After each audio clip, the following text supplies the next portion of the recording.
सर्व सिद्धांत रत्नाढ्य सर्वलोकैक दृक्कृता सर्व भागवत प्राण श्रीमद् भागवत प्रभो कलिद्वंदोदितादित्य श्री कृष्ण परिवर्तित परमानंद पाठाय प्रेम वक्षाक्षराय ते सर्वदा सर्वसेव्याय श्री कृष्णाय नमोस्तुमे मथेक बंधो मत संगिन मत गोरो मन महादन मन्निस्तारक मद्भाग्य मदानंद नमोस्तुमे असाधु साधु ददाயின் அதினோச்சத ஆகரா நாமுஞ்ச கதாச்சின் மாம் பிரேம்னா ஹிருத் கண்டயோஸ்புரா. மொழிபெயர்ப்பு. ஓ எல்லா வேத இலக்கியங்களிலிருந்தும் கடைந்தெடுக்கப்பட்ட அமிர்தமே, வேதங்களின் மிக முக்கியமான ஆன்மீக பழமே, எல்லா தத்துவங்களின் முடிவுகளான ஆபரணங்களை கொண்டவரே, உலக மக்களுக்கு ஆன்மீக பார்வையை கொடுப்பவர் மற்றும் வைஷ்ணவர்களின் உயிர் மூச்சாக விளங்குபவரே, பகவானே, நீர் கலியுகத்தின் இருளை போக்குவதற்காக உதித்த சூரியன், உண்மையில் நீர் எங்களிடம் திரும்பி வந்த கிருஷ்ணர். ஓ ஸ்ரீமத் பாகவதமே, உங்களுக்கு என் பணிவான வணக்கங்கள். உங்களை படிப்பவர்கள் உன்னத ஆனந்தத்தை அடைவார்கள், ஏனெனில் உங்கள் எழுத்துக்கள் அவர்களுக்கு தூய பக்தி தொண்டை பொழிகின்றது. நீங்கள் பகவான் கிருஷ்ணரின் அவதாரமாக இருப்பதால் அனைவரும் உங்களுக்கு தொண்டு புரிய வேண்டும். ஓ ஸ்ரீமத் பாகவதமே, என்னுடைய ஒரே நண்பரே, என்னுடன் இருப்பவரே, என்னுடைய ஆசிரியரே, என்னுடைய மிகப்பெரிய சொத்துமாகவும் என்னை விடுவிப்பவருமாகவும் இருப்பவரே, என்னுடைய மரியாதை கலந்த வணக்கங்களை ஏற்றுக்கொள்ளுங்கள். ஓ ஸ்ரீமத் பாகவதமே, புனிதமற்றவர்க்கும் புனிதத்தை வழங்குபவரே, மிகவும் வீழ்ச்சி அடைந்தவர்களை உயர்த்துபவரே, என்னை எப்பொழுதும் கைவிட வேண்டாம். கிருஷ்ணருக்கான தூய பக்தி தொண்டுடன் எப்பொழுதும் என் இதயத்திலும் தொண்டையிலும் தோன்றுவீராக. ஸ்ரீமத் பாகவதம் கீ ஜெய். பூதைர் மகத்பீர் ஏ இமாம் புரோ விபோ निर्माय चेताय तमूष पुरुषः भुङ्क्ते गुणान् षोडश षोडशात्मकः सो अलङ्कृशिष्ट भगवान् वचांसि मे. பரமபுருஷ பகவான் பிரபஞ்சத்தினுள் சயனிப்பதன் வாயிலாக மூலப்பொருட்களை கொண்டு படைக்கப்பட்டுள்ள ஜட உடல்களை இயக்குகிறார். 16 பிரிவுகளை கொண்ட ஜட குணங்கள் அவரது படைக்கும் கருவிகளாக உள்ளன. மேலும் தமது புருஷ அவதாரத்தில் தோன்றும் பகவான் ஜடகுணங்களின் 16 பிரிவுகளிடம் ஜீவராசி கட்டுப்பட்டு கிடக்குமாறு செய்கிறார். அந்த முழு முதற் கடவுள் கருணை கூர்ந்து என் கூற்றுகளை கௌரவிப்பாராக. நாமஸ்ரேஷ்டம் மனுமபி சச்சிபுத்திரம் அத்திர ஸ்வரூபம் ரூபம் தஸ்யாகரஜம் உருப்பெரும் மாதிரும் கோஷ்டவத்தின் ராதா குண்டம் கிரிவரம் அகோராதிகா மாதவாசம் பிராப்தோ யஸ்ய பிரதீத்வ ஸ்ரீகுரும் தம் நட்டோஸ்மி. ஸ்ரீல பிரபுபாத் கி ஜெய். ஸ்ரீமத் பாகவதம் கி ஜெய். ஸ்ரீமத் பாகவதம் காண்டம் 41. ஸ்ரீ கிருஷ்ணரும் ஸ்ரீ பலராமரும் மதுராவில் பிரவேசித்தல். முதல் கேள்வி, ஸ்ரீ கிருஷ்ணர் அக்ரூரரின் பார்வையிலிருந்து எவற்றை எப்படி மறைய செய்தார்? மகேஸ்வரி. ஹரே கிருஷ்ண மாதாஜி. ஹரே கிருஷ்ணங்க மாதாஜி. பணிவான வணக்கங்கள் மாதாஜி. பணிவான வணக்கங்கள் மாதாஜி. அக்ரூர் ஹரே கிருஷ்ணா.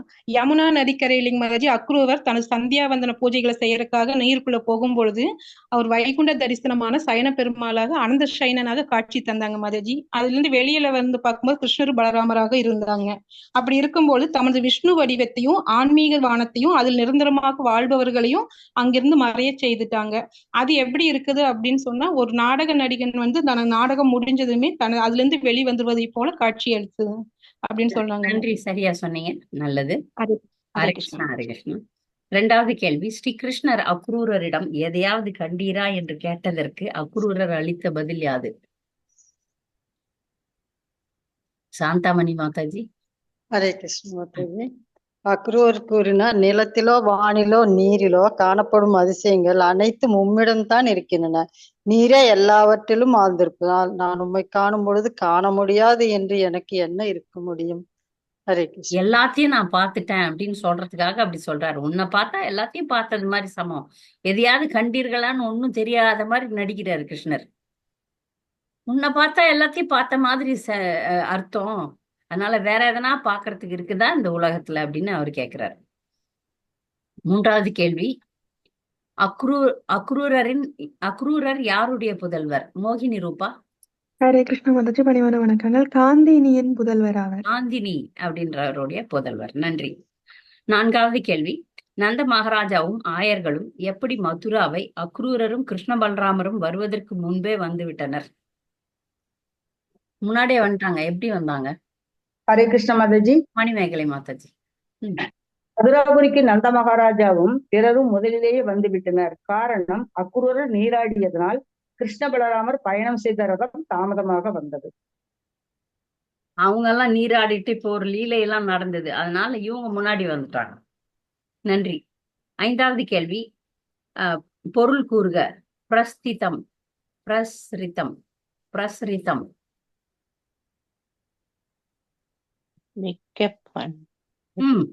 கேளுங்க. மிக்க பணிவுடன். மிக்க பணிவுடன். விஜயகுமாரி மாதாஜி நன்றி. ஏன்னா பணிவு என்பது மிக மிக மிக மிக முக்கியமான ஒரு குணம், நமக்கு இருக்க வேண்டிய ஒரு குணம். அது இருந்தாதான் ஜபம் பண்ண முடியும், இல்லைன்னா பண்ண முடியாது. அதுக்குதான் அந்த ஸ்லோகம், திருநாதப்பி சுடீச்சன தரோரப்பி சகிஷ்ணுனா அமானின மானதேன கீர்த்தனிய சதாஹரி. யார் கீர்த்தனைய நல்லா பாட முடியும்னா யாருக்கு பணிவு இருக்கோ, யாருக்கு பொறுமை இருக்கோ. புல்லை விட பணிவாகவும் தாழ்மையாகவும் மரத்தை விட பொறுமையாகவும் இருக்கும் நபர்களை ஜபத்தை ஹரிநாமத்தை சொல்ல முடியும்.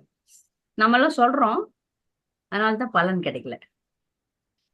6வது கேள்வி, அக்ரூரர் பகவானின் திருவடி தூசி தன் இல்லத்தில் படுவதால் யாரெல்லாம் திருப்தி அடைவர் என கூறுகிறார்? 3 பேர் சொல்றார். துளசி மகாராணி மாதாஜி. மாதாஜி, மூதாதையர், யாகாக்னி மற்றும் தேவர்கள் அனைவரும் திருப்தி அடைவர் சொல்றாங்க. நன்றி, சரியா சொன்னீங்க. மாதாஜி, நீ கேப்பீங்கன்னு நினைச்சேன். நான் வேற அதை யோசனை பண்ணி வேற வைக்கிறேன். யாகத்தினுடைய அக்னி, யாக அக்னி. நன்றி மாதாஜி. யாக அக்னி, யாக அக்னி அக்னி தேவன் பகவானுடைய நாக்காக செயல்படுகிறார். ஓகே மாதாஜி. அவரையும் திருப்தி படுத்தணும். பகவான் திருப்தி படுத்தினா எல்லாருமே திருப்தி ஆயிடுவாங்க. அதனாலதான் பகவானுடைய திருவடி தூசி தன் வீட்டுல வந்துட்டா எல்லாரும் திருப்தி அடைவாங்க அப்படின்றத அவரு எல்லாத்தையுமே சொல்லி சொல்லி சொல்றாரு. நன்றி. அடுத்த கேள்வி, 7வது கேள்வி, ஸ்ரீ கிருஷ்ணரின் தாமரை திருவடிகளை நீராட்டுவதன் மூலம் எவரெல்லாம் பயன் அடைந்தனர்? பயன் வேற அடைஞ்சிருக்காங்க. அவங்க எல்லாம் யார்? உமது திருவடிகளை மங்கள் நீராட்டியதால் மேன்மிக்க பலிமகாராஜா பெருங்கீர்த்தியும் நேற்ற சக்தியும் பெற்றதோடு தூய பக்தர்களின் கதியையும் அடைந்தார். யாரெல்லாம்னா ஒரு லிஸ்ட் இருக்குது. நீங்க ஒருத்தர் தான் சொன்னீங்க. அடுத்த மொழிபெயர்ப்பு சொல்லுங்க. அடுத்த மொழிபெயர்ப்பு படிங்க. அடுத்த மொழிபெயர்ப்பா, உமது திருவடிகளை நீராட்டுவதன் மூலம் உன்னதமடைந்த கங்கை நீரின் நீரானது மூவுரைகளையும் புனிதப்படுத்துகிறது.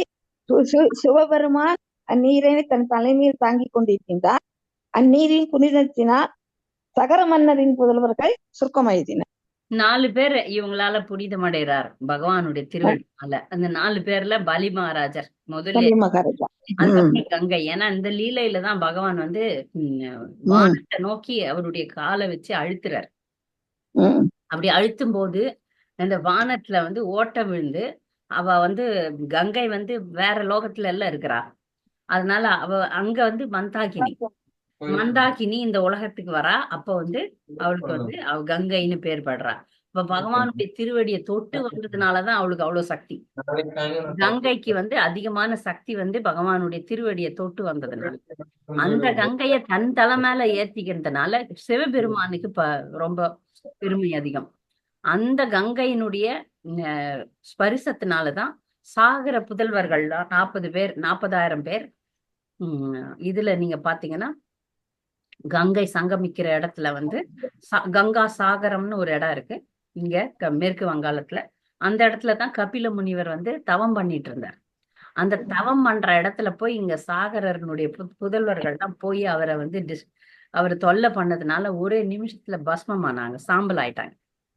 அவர்களை கொண்டு வரணும்னு பகீரதன் தான் தவம் இருந்து, பல மன்னர்கள் தவம் இருந்தாங்க, பகீரதன் தான் வெற்றி பெற்றான். அதன் விளைவாக கங்கை இங்கெல்லாம் கொண்டாந்து அவர்களுக்கெல்லாம் உயிர் கொடுத்தாங்க. அதனால இங்க கங்கையனால இது 2 ஸ்லோகம் போட்டிருக்கிறேன். பதில நீங்க பாத்தீங்கன்னா எப்பவுமே ஒரு கேள்விக்கு பக்கத்துல நான் எங்க இருக்கு அது பதில் அப்படின்னு போட்டிருப்பேன். அதுல பாத்தீங்கன்னா சில நேரங்கள்ல ஒரு ஸ்லோகம் நம்பர்னா அது அந்த ஒரு ஸ்லோகத்துலதான் இருக்கு பதில். இந்த கேள்வியில பாத்தீங்கன்னா 2 நம்பர் கொடுத்திருக்கேன். 10, 40, 14, 15 போட்டிருக்கேன் பாருங்க. அப்பனா 15 ஆமா மாதாஜி போட்டிருக்கேன், நான் சரியா படிக்கல மாதாஜி. அதனால 15லயும் பதில் இருக்கு அப்படின்னு தெரிஞ்சுக்கணும். ஆமா இருக்கு. அதான் அதுதான் சொல்றது. 8வது ம் கேள்வி. ஸ்ரீ கிருஷ்ணர் கம்சனை கொல்வேன் என்று கூறுவது எதை உறுதிப்படுத்துகிறது? ஹரே கிருஷ்ண மாதாஜி. சொல்லுங்க ராஜேஸ்வரி மாதாஜி. ரிபுரா. கிருஷ்ணர் எதுக்களில் சிறந்தவரான கிருஷ்ணர் எதுக்களின் பகைவரான கிருஷ்ணரை நான் கொல்லுவேன், கம்சனை அதுக்கப்புறம் நான் உங்கள் வீட்டுக்கு வர்றேன் அப்படின்ட்டு சொல்றது மூலம் இது உறுதி செய்யறாரு அக்ரூர்கிட்ட சொல்றது மூலம். ஏன்னா எதுக்களுக்கெல்லாம் ரொம்ப தொல்லை பண்றா கம்சன், அதனால கண்டிப்பா அவனை நான் கொன்னுதான் அவன் அப்படின்னு சொல்றாரு. நன்றி. அடுத்தது 9வது கேள்வி. மதுராபுரியின் அலங்காரத்தின் சிறப்புகளை கூறுக. ஹரே கிருஷ்ணா மாதாஜி. சொல்லுங்க மாதாஜி.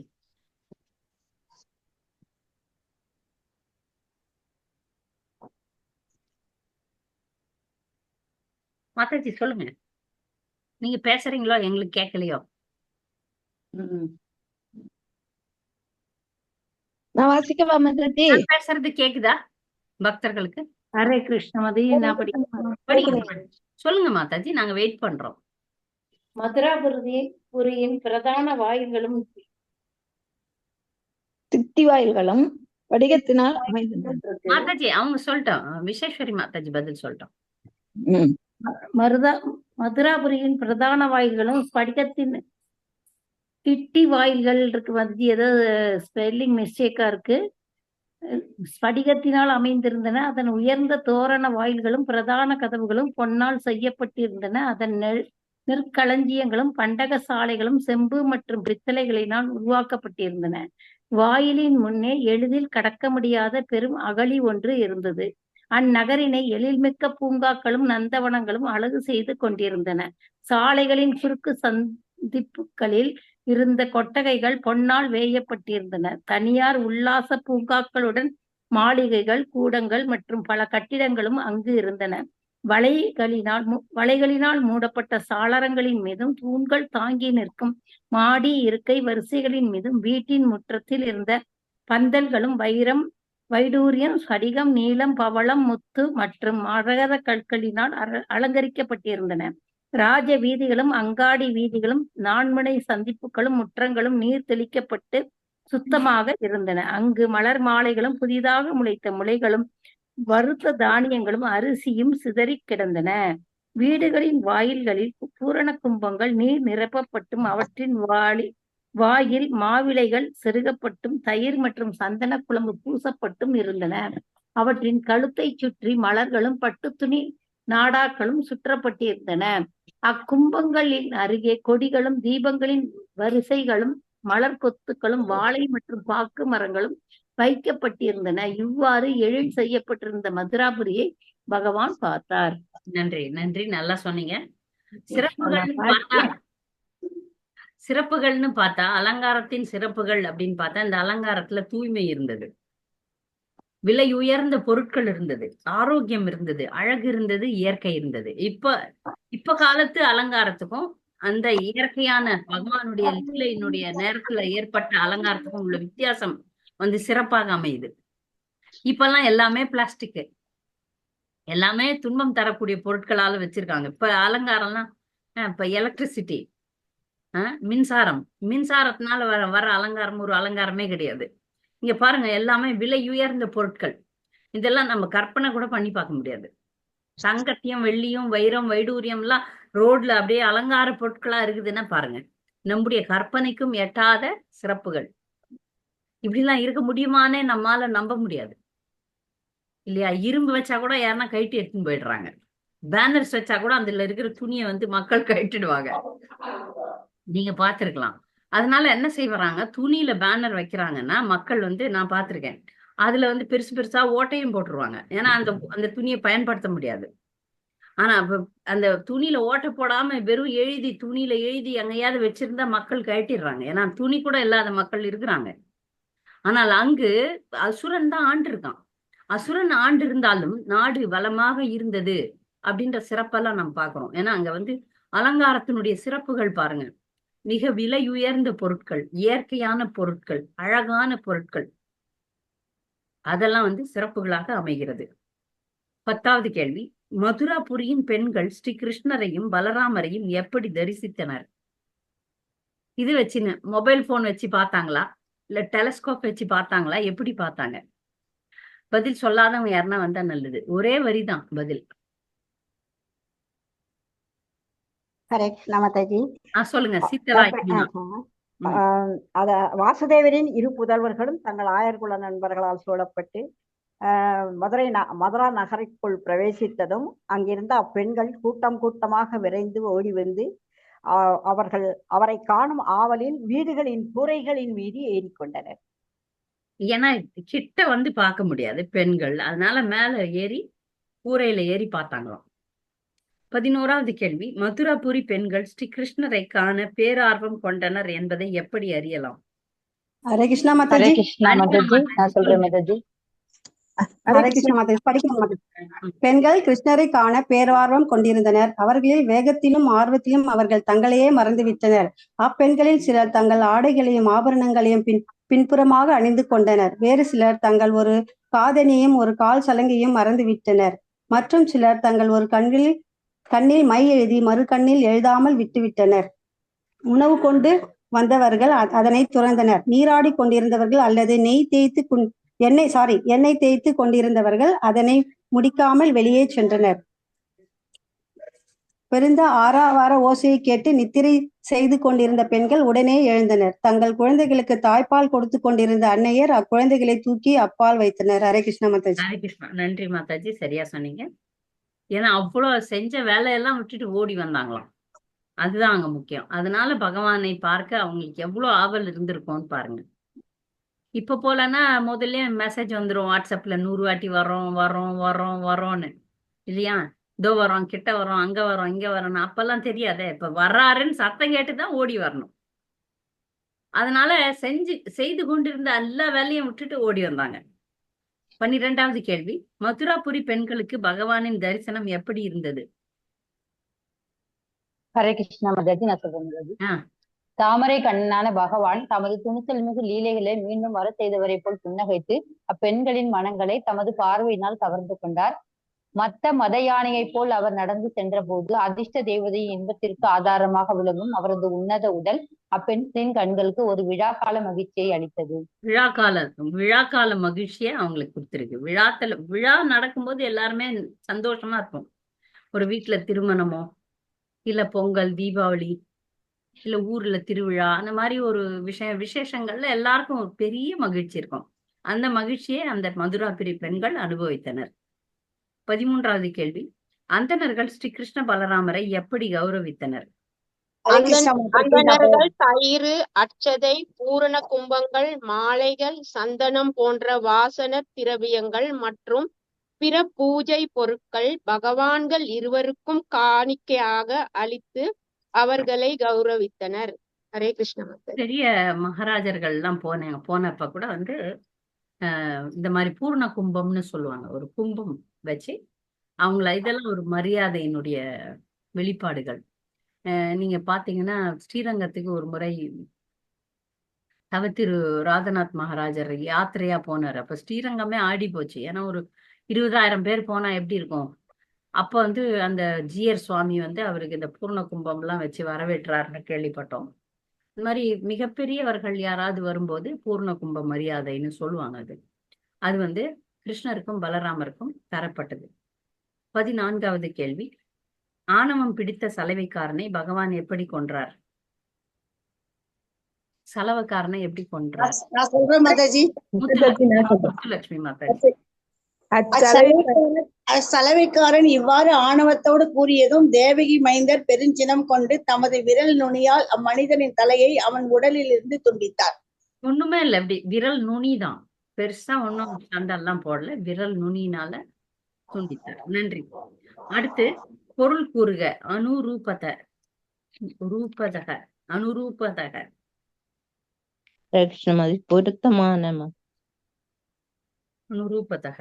பொருத்தமான நெசவாளன் கொடுத்த துணிகள்லாம் பகவானுக்கு பொருத்தமா இருந்தது.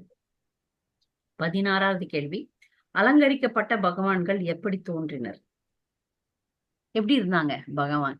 அதுவும் ஒரு விசேஷமான கருத்து. அதனாலதான் கேள்வியா வந்திருக்கேன். ஹரே கிருஷ்ண மாதாஜி. அலங்கரிக்கப்பட்டிருந்த பகவான்கள் வெள்ளை யானை ஒன்றும் கருப்பு யானை ஒன்றும் போல அவர்கள் தோன்றினர். பலராமர் வெள்ளை யானை, கிருஷ்ணர் கருப்பு யானை. அந்த யானை மாத்தி அழகா இருந்தாங்க.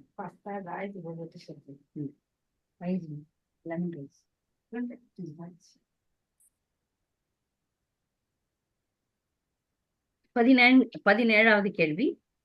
பகவான் நெசவாளனுக்கு என்ன வரம் கொடுத்தார்?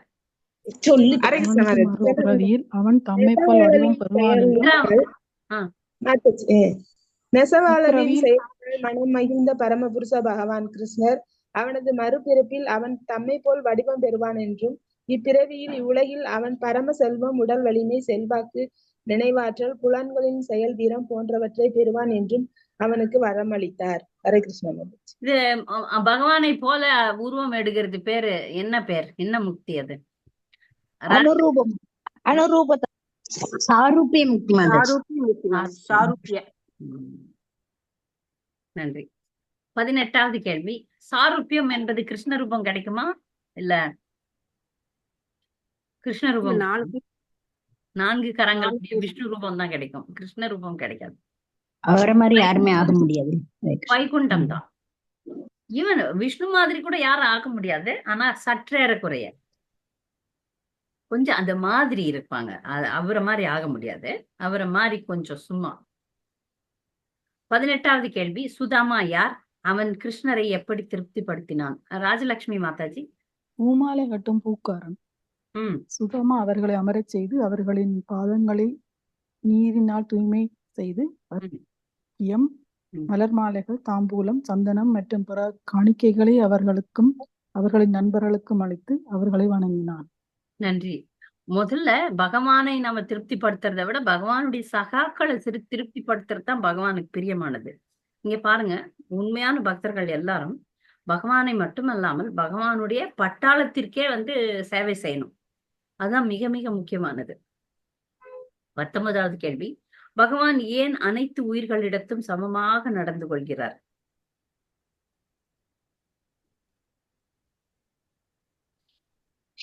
பக்தர்களுக்கு பிரத்யேகமா ஸ்பெஷல் அட்டென்ஷன் கொடுக்கிறார். ஆனா எல்லாருக்கும் சமமானவர் அப்படின்றத எப்படி நம்ம விளக்கலாம்? எப்படி நீங்க பிரபஞ்சம் முழுவதிலும் நலன் விரும்பும் நண்பர்களாகவும் பரமாத்மாவாகவும் நீங்கள் விளங்குகின்ற காரணத்தினால் நீங்கள் அனைவரிடத்திலும் சமமான பார்வையுடையவராக இருக்கின்றீர்கள். அதனால் உங்க பக்தர்களின் அன்பு கலந்த பக்திக்கு நீர் பதில் செய்கின்ற போதிலும் எல்லா உயிர்களுக்கும் நீங்கள் எப்போதும் சமமாகவே நடந்து கொண்டிருக்கிறீர்கள்.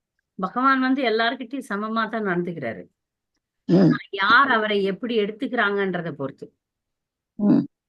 மரணம் என்பது எல்லாருக்குமே சமம் தான். எல்லாருக்கும் மரணம் சம்பவிக்கும் தான், அதுல ஒரு சந்தேகமே கிடையாது. ஆனா இப்ப ஒரு பூனை இருக்கு. அந்த பூனை எலியை கொண்டு செல்கிறது, அந்த பூனை தன் குட்டியை கொண்டு செல்கிறது. வித்தியாசம் இருக்கு. ரெண்டுமே பூனை கொண்டு செல்கிறது, வாயில வச்சு கடிக்குது பூனை. ஆனால் எலியினுடைய மனநிலை எப்படி இருக்கு?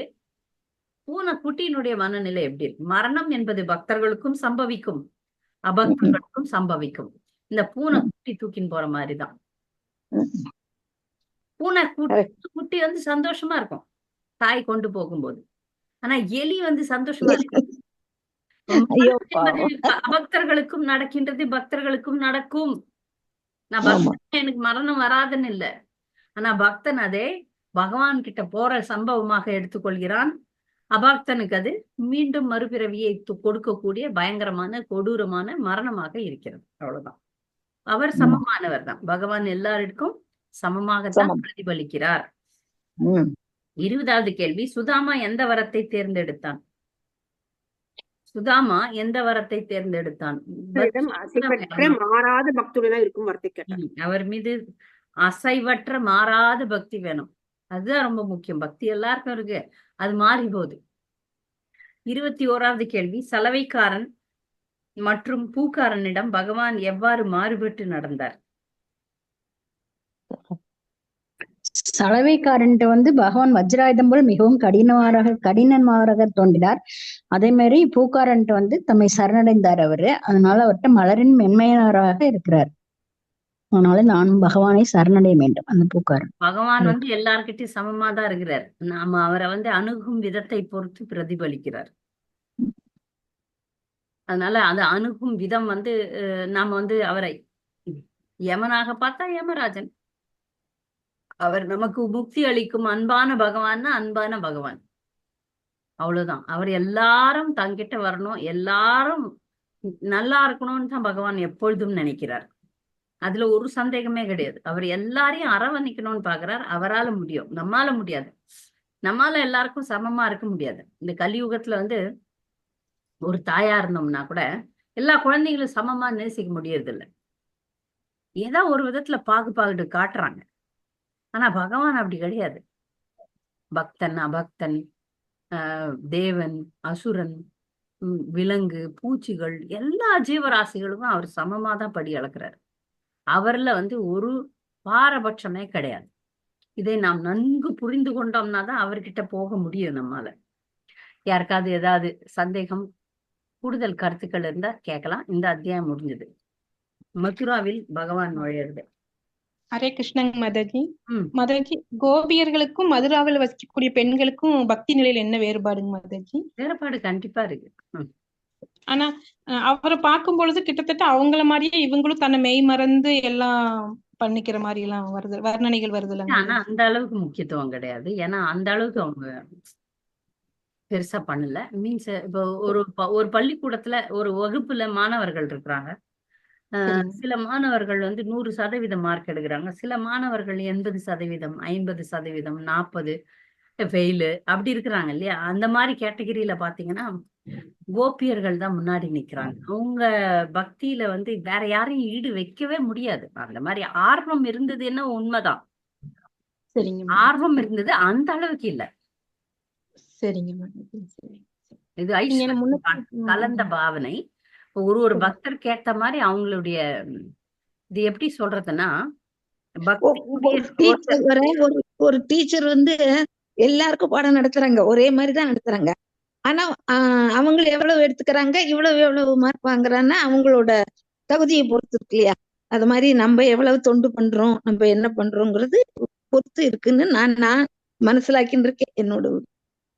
மகேஸ்வரி மாதாஜி, இதுக்கு ஒரு நல்ல உதாரணம், நல்ல ஒரு விளக்கம் எப்படின்னு நான் இதை சொல்லணும்னு பார்த்தா நீங்க கேள்வியா கேட்டுட்டீங்க. ஒரு ஜீவன் வந்து பக்தியில முழுமை பெற்ற பிறகு ஒரு சிலருக்கு தான் இங்க பௌதிக உலகத்துல இருந்து ஆன்மீக உலகம் நேரடியா கிடைக்கும்.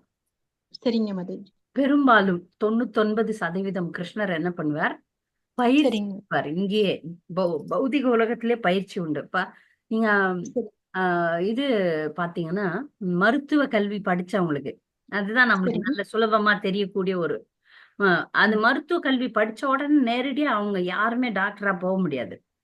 அங்க அந்த படிச்ச இடத்துலயோ இல்ல வேற இடத்துலயோ பயிற்சியாளரா தான் போடுவாங்க. ட்ரெயினி, அப்ரெண்டிஸ்ன்னு சொல்லுவாங்க இதுக்கெல்லாம், இன்ஜினியரிங்கெல்லாம். இதுல வந்து இன்டர்ன்ஷிப்னு சொல்லுவாங்க மருத்துவ கல்லூரி எல்லாம். அப்ப அவங்க முதல்ல ஒரு பெரிய லாயர் கூட அப்படிதான், ஒரு பெரிய லாயர் இருப்பார், அவர்கிட்ட பயிற்சி எடுக்கணும். இல்ல பெரிய என்ஜினியர் இருப்பார், அங்க வந்து அதுவும் படிப்பு தான் அது. அத முழுசா அவங்கள மருத்துவராவோ என்ஜினியராவோ ஆக்குறது கிடையாது. அப்ரெண்டிஸ் அப்படின்னு ஒரு ப்ரோக்ராம் இருக்கு. அதுல கொஞ்சமா சொற்பமா தான் சம்பளம் வரும். அந்த கொஞ்சமா சொற்பமா சம்பளம் கொடுத்து அவங்களுக்கு முதல்ல பயிற்சி கொடுப்பாங்க. அதுக்கப்புறம் தான் அவங்க தனிப்பட்ட முறையில ஒரு வேலையோ ஒரு தனியா அவங்க ஒரு கிளினிக்கோ வைக்க முடியும். அந்த மாதிரி நம்ம ஆன்மீக உலகத்துக்கு உடனே என்ட்ரி வராது. அவங்க வந்து அவங்கள வந்து கிருஷ்ணர் நடத்த போற லீலையில உள்ள போட்டுக்குவாரு. இப்ப இந்த லீலையில பாத்தீங்கன்னா அந்த மாதிரி தரம் வாரியா பிரிச்சு வச்சிருக்கிறார். ஃபர்ஸ்ட் கிளாஸ் டிவோட்டிஸ வந்து பிருந்தாவனத்துல போட்டார், அடுத்த கேட்டகிரி மதுரா, அதுக்கு அடுத்த கேட்டகிரி துவாரகா, அதுக்கு அடுத்த கேட்டகிரின்னு அப்படியே அங்க பிரிச்சு போட்டு எல்லாருக்கும் அனுகிரகம் பண்றாரு. இந்த லீலையில நிறைய பக்தர்களோட உறவாடுவார், நிறைய பக்தர்களுக்கு அனுகிரகம் பண்ணுவார். ஏன்னா இது பண்ணி முடிச்சு அதுக்கப்புறம் அங்க போகணும் இல்லையா? ஆனா அந்த ட்ரைனிங் இங்க கொடுக்குறாரு. பகவான் கிட்ட எப்படி நடந்துக்கணும் அந்த தகுதியை இங்க கொடுக்குறாரு. அவரே வரும்போது கொடுப்பார். எந்தெந்த லீலையில, சில பேர் ராம பக்தர்களா இருந்தா ராம லீலையில கலந்துக்குவாங்க, இல்ல சைத்தன்ய மகாபிரபுனுடைய பக்தர்கள்லாம் சைத்தன்ய லீலையில போவாங்க. அது எங்க எப்ப நடக்கும், எப்படி போடுவாரு, அதெல்லாம் அவர்கிட்ட இருக்கு திட்டம். அப்ப இந்த பக்தர்கள் வந்து பக்தர்கள் இல்லைன்னு சொல்ல முடியாது, பக்தர்கள் தான். ஆனா அந்த ஃபர்ஸ்ட் கிளாஸ் லெவல்ல இல்ல. கொஞ்சம் ஐஸ்வர்ய பாவம் இருக்கு. ஐஸ்வர்ய பாவம் எல்லாருக்கும் தெரியும். ஐஸ்வர்ய பாவம் ஆனா அது கொஞ்சம் பணம், காசு, அட்ராக்ஷன்.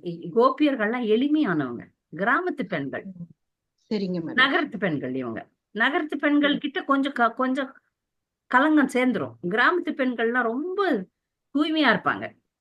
இப்ப காலத்தெல்லாம் நான் சொல்லல. உண்மையான கிராமத்து பெண்கள்லாம் பாத்தீங்கன்னா மனசுல சூதுவாதே இருக்காது. அது ஒரு இதே இருக்காது. வெகுளித்தனம் நிறைய இருக்கும், தூய்மை நிறைய இருக்கும். அந்த மாதிரி சொல்றேன். அப்ப அந்த மாதிரி பார்க்கும்போது தான் முன்னாடி நிக்கிறாங்க பக்தியில. இவங்க வந்து அவங்க ஃபர்ஸ்ட் மார்க், இவங்க செகண்ட் மார்க், அப்படி கேட்டகிரியா போறாங்க. சரிங்க மேடம், நன்றி மேடம். ஒரே ஒரு கொஸ்டின் இருங்க மகேஸ்வரி, ஒரே ஒரு கேள்வி கேட்டுறாங்க, கேளு மாதாஜி. இப்ப இந்த இந்த இந்த அத்தியாயத்தின் முதல் மாதாஜி, பகவான் வந்து சலவைக்காரன் வந்து ஒரு தீவினதா பண்றாரு, ஆனா தானே முன் வந்து அவனுக்கு கருணை வழங்குறாங்க. அதே நெசவாளி வந்து அவரே நல்வினை பண்ணும்போது அவனுக்கும் கருணை வரம் கிடைக்குதுங்க. பூக்காரர் சுதாமா வந்து சமநிலையா இருக்கிறாங்க. பகவான் போனப்போ அவர் நமஸ்காரம் பண்ணி அவர் சேவை செஞ்சாரு மாதாஜி. அப்போ இந்த சலவைக்காரன் வந்து தீவினை பண்ணுனா கூட பகவானோட கருணையால அவர் கையாலேயே இறந்து அவன் நல்ல பாக்கியம் பெற்றுறான். இதை வந்து நம்ம வாழ்க்கையில் நம்ம எப்படி எடுத்துக்கிறதுங்க மாதாஜி? எனக்கு புரியலைங்க. மூணுமே இருக்கிற மாதிரி இருக்கு, ஆனா இது எப்படி நாம எடுத்து நம்ம அப்ளை பண்ணிக்கணும் அப்படிங்கறது எனக்கு கொஞ்சம் சொல்லுங்க மாதாஜி. நாம எடுத்துக்கிறது அப்ளை பண்றது வந்து நம்ம பக்தர்கள் பகவானுக்கு நம்ம கிட்ட என்ன இருக்குதோ எல்லாத்தையும் கொடுக்கணும் தான். நான் கொடுக்க மாட்டேன்னு சொல்லக்கூடாது. சலவைக்காரன் வந்து நான் உனக்கு தரமாட்டேன்னு சொன்னான்ல, ஆமாங்க மாதாஜி, அது தவறு. ஆமாங்க. இப்ப பகவான் நமக்கு அவருடைய கருணையினாலதான் எல்லாம் கிடைச்சிருக்கு. சலவைக்காரன் மாதிரி நம்ம இருக்கக்கூடாது. இருக்கக்கூடாதுன்றதுதான் இங்க கத்துக்கிறோம். ஆனா அவனுக்கு எப்படி கருணை கிடைச்சதுன்னா ஒரு ஜீவனுக்கு வந்து ஒரு கணக்கு இருக்கு. அந்த கணக்குல அவனுக்கு பகவானால அவன் வந்து செத்து போனானாலும், பகவான் அவனை கொன்றால் என்றாலும் நம்ம நிலையில நாம பக்தரா தான் இருக்கணும், அபக்தரா இருக்கக்கூடாது. அந்த லீலையில ஒரு பாக்கியம் கிடைச்சிருக்கு அவனுக்கு. வந்து ஒரு நெகட்டிவ் தான், அவன் வந்து ஒரு அசுரனா இருந்திருக்கான். அசுரன் மாதிரி இருந்திருந்தாலும் அதை நாம பின்பற்றக்கூடாது. அது பகவானுக்கும் அந்த குறிப்பிட்ட ஜீவனுக்கும் உள்ள உறவு. அங்க அவர் கருணை தரணும்னு முடிவு பண்ணிட்டாருன்னா அவன் கெட்டவனா இருந்தாலும் கருணையை கொடுத்துருவாரு. இதுக்கு பேர் வந்து கிருபா சித்தின்னு பேரு. கிருபா சித்தினா காரணமே இல்ல, ஒருத்தர் பக்தியே பண்ண தேவையில்லை. ஆனா அது அவருடைய சாய்ஸ். அவர் யாருக்கு அதை கொடுக்குறாரோ அது கொடுப்பார். அந்த பகவானால கொல்லப்பட்டால் அவர்களுக்கு முக்தி தான். ஆனா அது யாரை தேர்ந்தெடுப்பார்ன்றதெல்லாம் நமக்கு புரியாது. அப்ப எனக்கு கிருபா சித்தி கிடைக்கும், நான் பக்தி செய்ய மாட்டேன்னு உட்கார்ந்துன்னு இருக்க முடியாது. மாதாஜி, இன்னொரு லெக்சர்ஸ்ல கேட்டேன் மாதாஜி, இந்த செலவு தொழிலாளி போன பிறப்புல சீதையை பற்றி தவறா பேசினதால பகவான் இந்த பிறப்புல பண்ணினார் அப்படின்னு சொல்றாங்க. நீங்க கேள்விப்பட்டீங்களா? இல்ல, நான் இருக்கலாம். ஆனா இங்க பொருளுரையில இதுல போட இல்ல, ஆனா அப்படி ஒரு லெக்சர்ல கேள்வி கேட்டுறேன். இருக்கலாம். ஹரே கிருஷ்ணா மாதாஜி. கேளுங்க அனிமா மாதாஜி. மாதாஜி, இந்த அத்தியாயத்துல 21வது கேள்வி பதில் வந்து ரொம்ப அருமையா இருக்கு மாதாஜி. அதை திரும்ப திரும்ப திரும்ப படிச்சு பார்த்தேன். அதுக்கப்புறமா இந்த வாய்ப்பு கொடுத்த உங்களுக்கு ரொம்ப நன்றி மாதாஜி. ஹரே கிருஷ்ணா. பகவான் எப்படி பிரதிபலிக்கிறார் என்றத. Very good. வேற ஏதாவது கேள்விகள் இருக்கா இந்த பாடத்துல? மாதாஜி, அப்படி பார்க்கும்போது எல்லாத்துக்குமே அவர் மரண தேவனாவும் இருக்காரு, தாயுமானவராகவும் இருக்கிறாங்களாங்க மாதாஜி. மரணம்ன்றது வந்து பக்தர்களுக்கு வந்தா அது துன்பம் கிடையாது. பக்தர்களுக்கு மரணம் என்பது துன்பமே கிடையாது. ஆக்சுவலா அவங்க பகவான் கிட்ட தான் போறாங்க அப்படின்னும் போது அதுக்குதான் வந்து பக்தர்கள், அதாவது நமக்கு வந்து ஆன்மீகத்துல வந்து சொல்லி தர்றது என்னன்னா, யாருன்னா மரணம் அடைஞ்சா கூட நம்ம வந்து ரொம்ப அதை பற்றின தத்துவம் நமக்கு தெரியும். மரணத்தை பற்றிய தத்துவம் நல்லாவே தெரியும். ஏன்னா இந்த மரணம் என்பது உடலுக்கு தானே தவிர ஆத்மாவுக்கு கிடையாது. மரணம் என்பது உடலுக்கு தானே தவிர ஆத்மாவுக்கு கிடையாது. அதனால அதை தெரிந்த நாம வந்து அதை வந்து ஏற்றுக்கொள்ள வேண்டும். ஏன்னா இது கடவுளுடைய, கிருஷ்ணருடைய ஏற்பாடு. அதுல முக்கியமா பக்தர்களுக்கு என்ன நடக்கும், பக்தர்கள் இறந்தால் என்ன நடக்கும்னா எல்லாருக்கும் தெரியும். ஆன்மீக உலகத்துக்கு தான் போறாங்க அவங்க அப்படின்னு சொல்லிட்டு. அப்ப அது மகிழ்வான விஷயம் தானே. பகவான் பக்தர்களை என்ன செய்வார் சொல்லுங்க, நீங்க சொல்லுங்க. தம்முடன் வைத்துக் ஒழுங்கா கொள்வாங்க. அவரோட பக்தி செஞ்சா கூட்டிட்டு போயிடுவாங்க. ஒழுங்கா பக்தி செஞ்சா பக்தர்களுக்கு என்ன செய்வார்? முழுமையா உண்மையா நான் வரணும்னு நினைச்சு உண்மையாக இருக்கக்கூடிய பக்தர்களுக்கு கண்டிப்பா அடுத்த டெஸ்டினேஷன், அடுத்த இலக்கு வந்து நல்லது தானே. ஆமாங்க மாதாஜி. மீண்டும் மீண்டும் துன்பம் தரக்கூடிய இந்த பிறவிகள் கிடையாது. அதுதான். அது சரிங்க மாதாஜி. அபக்தர்களுக்கு வந்து அதனால மரணம் கஷ்டமா இருக்கு. ஏன்னா யம தூதர்கள் வந்து பிடிச்சு இழுத்து கொண்டு போவார்கள். சரிங்க மாதாஜி. கண்டிப்பா அரிநாமத்தை சொல்லக்கூடிய சாதாரணமானவர்களுக்கு கூட அந்த துன்பம் கிடையாதுன்னு சாஸ்திரம் சொல்லுது. அப்படியே மறுபிறவி இருந்தாலும் அவர்கள் வந்து இந்த யம தூதர்கள்லாம் ஜென்டிலா தான் ஹேண்டில் பண்ணும். நாம சரிங்க மாதாஜி. இருக்கிறாங்க, கண்டி மாலை போட்டிருக்கிறாங்க, ஜெபம் பண்றாங்க, பகவத்கீதை தொட்டுட்டாங்க, பாகவதம் தொட்டுட்டாங்க, பாகவதத்துல ஒரு வார்த்தை சொல்லிட்டாங்கன்னாலே அவங்களுக்கு வந்து யம தூதர்கள்லாம் கைய வைக்க முடியாது. சரிங்க மாதாஜி. சரி சரிங்க. ஒரு முறை துளசியை சுத்திட்டாங்க, ஒரு முறை மாயாப்பூர் வந்துட்டாங்க, ஒரு முறை இதெல்லாம் செஞ்சுட்டாங்க அப்படின்னாலே சரிங்க மாதாஜி. அவங்க அந்த கொடூரமா நடக்க முடியாது. யாரு? யம தூதர்கள்லாம். ஏன்னா அவர்கள் பக்தியை வேணா முழுமையா பண்ணாம இருக்கலாம், ஒரு பக்தன் முழுமை அடையாமல் போகலாம். ஆனால் இந்த கொடூரமான பௌதீக கொடுமைகள் பக்தர்களுக்கு, இந்த சாதாரணமான பக்தர்களுக்கு கூட கிடைக்காது. அதை பொறுத்து நம்மளுக்கெல்லாம் நரகம் கண்டிப்பா கிடையாது. சரிங்க மாதாஜி. நரகமோ அந்த கொடூரமான துன்பங்கள் துயரங்கள்லாம் கிடைக்காது. ஆனால் சரிங்க. நமக்கு பகவானுடைய ஆன்மீக உலகம் கிடைக்கலன்னா அதுவும் துன்பம் தான். சரிங்க மாதாஜி. எல்லாருக்கும் தெரியும், நம்ம இங்க சொர்க்கமாகவே வாழ்ந்தா கூட துன்பமானது தானே. பகவானை பிரிந்திருப்பதே துன்பம் தான். அதை பக்தர்கள் விரும்ப கூடாது. சரிங்க. பகவான் வந்து இப்ப இவ்வளவு தூரம் பக்தி செஞ்சவர்களை அவர் வந்து நல்லதான் வச்சிருப்பாரு. அது ஒரு சந்தேகம் கிடையாது. அடுத்த பிறகு எல்லாருக்கும் ராஜயோகம் தான். எல்லாருக்கும் இதுலயே நம்ம சொல்லி ராஜயோகம் தான். அவர் வந்து இந்த யமராஜா வந்து இந்த இவாளை வந்து கூப்பிட வரும்போது நாராயணன்னு பையனை தானே கூப்பிடுவாரு. அப்ப கூட அவர் அந்த யமராஜா கூப்பிட்டு நீமே இந்த ஹரிங்கிற சொல்றவாக்கிட்டே நீ போயிடக்கூடாதுன்னு அப்படின்னு அவளை இது போட்டு வைக்கிறார் இல்லையா? உண்மைதான். ஏன்னா எப்ப வந்து ஒரு பக்தன் பகவானுடைய நாமத்தை சொல்றாரோ, ஆனால் பக்தியில் முழுமை அடையாமல் அந்த அஜாமிலனுக்கும் மீண்டும் ஒரு வாய்ப்பு தரப்பட்டது. அவருக்கு உடனே ஆன்மீக உலகம் கொடுக்கல, ஒரு வாய்ப்பு கொடுத்தாங்க. அதுக்கப்புறம் அவர் திருந்திட்டு போனார். அது மாதிரி நாமளும் வந்து முழுமை அடையலைன்னா கிடைக்காது. அதையும் ஜாக்கிரதை இருக்கணும். பரவாயில்ல, நான் தீட்சை வாங்கிட்டேன், நான் 14 மாலை ஜபிக்கிறேன், நான் தினமும் மங்களாரத்தி போறேன், 2 கொம்பு வளர்த்துக்க முடியாது. அடுத்த பிறகு நமக்கெல்லாம் எங்கேயாவது இந்த மாதிரி நீதா அம்பானி மாதிரி போட்டா முழு மாயில இறங்கிடுவோம்.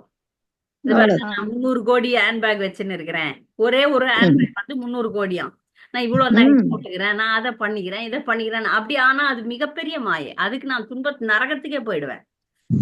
நரகத்துல அடிப்பான்ல, அப்ப புத்தி வரும். இப்ப இந்த மாதிரி பணக்காரி ஆக போறோமா, நரகத்துக்கு போறோம்னா நரகத்துக்கே நான் சூஸ் பண்ணிடுவேன். ஏன்னா அங்க அடி வச்சான்னா நான் ஒழுங்கா பக்தி பண்ணிடுவேன். இந்த மாதிரி இடத்துல எல்லாம் கர்வம் வந்துரும். நடக்க போறது இதுதான்.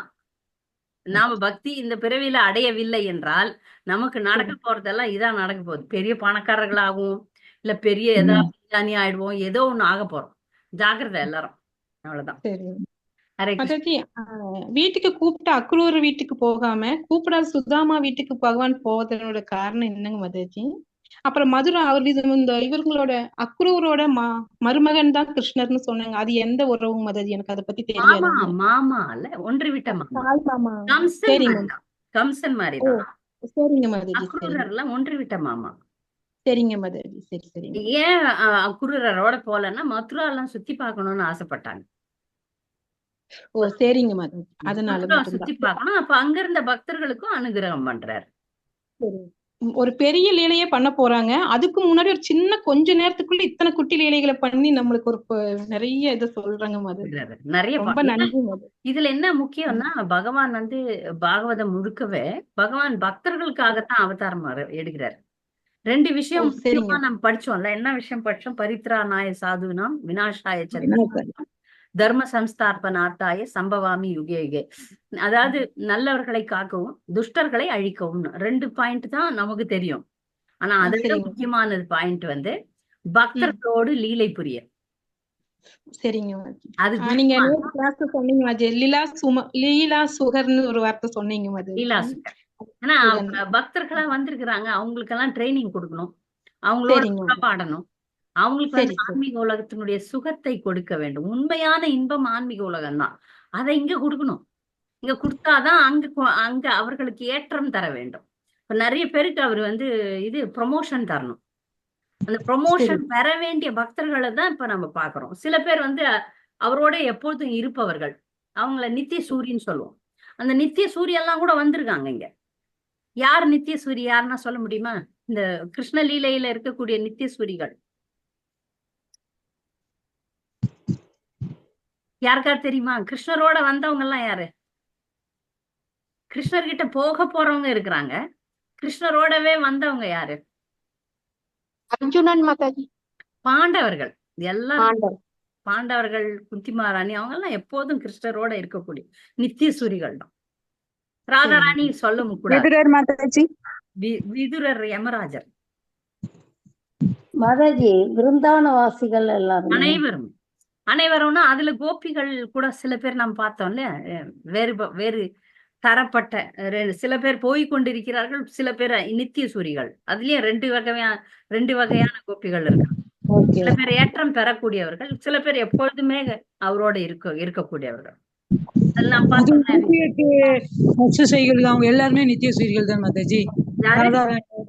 ராதாராணியோட 108. ராதாராணிய நம்ம இங்கெல்லாம் கொண்டாடக்கூடாது. சாதாரண பேச்சுகள்ல வந்து ராதாராணிய சொல்லக்கூடாதுங்க. ராதாராணி ஒப்பிடவே கூடாத ஒரு நபர். யாரு கூட அவங்கள நம்ம ஒப்பிடவே கூடாது. அவங்க பேச்சே எடுக்க கூடாது நம்ம. அந்த வார்த்தை என்னங்க மாதிரி? நித்திய சூரிங்களா? சூரிகள். சரிங்க மாதிரி. ஆங்கிலத்துல பிரபுபாதர் இட்டர்னல் அசோசியேட்னு சொல்வார். இந்த நித்திய சூரியன்ற வார்த்தையை நீங்க ஸ்ரீ சம்பிரதாயத்துல தான் கேட்பீங்க. நம்ம சம்பிரதாயத்துல தமிழ்ல அதுக்கு என்ன சொல்றாங்கன்னு தெரியல. இது ஸ்ரீ சம்பிரதாயத்துல நித்திய சூரி. நான் ஆங்கிலத்துல படிச்சதுனால இட்டர்னல் அசோசியேட்ஸ்ன்னு சொல்லுவார் பிரபுபாதர். நிரந்தர சகா, நித்திய சகா, நித்திய சகா. சரிங்க சகா சொல்லுவாங்க. நம்ம புக்ல எல்லாம் பாத்தீங்கன்னா நித்திய சகா அப்படின்னு சொல்லிருப்பாங்க. நித்திய பக்தாஸ், நித்திய முக்தாஸ். முக்தாஸ் அப்படி, பக்தாஸ் முக்தாஸ் நித்திய முக்தாஸ். நன்றி மாதாஜி. நன்றி. போலாமா? அடுத்த பாடத்துக்கு போலாமா? இந்த கேள்விகள்லாம் முடிஞ்சதா? இதோட இந்த அத்தியாயம் முடிஞ்சது. ஹரே கிருஷ்ணா. அடுத்த அத்தியாயத்துக்கு போலாம்.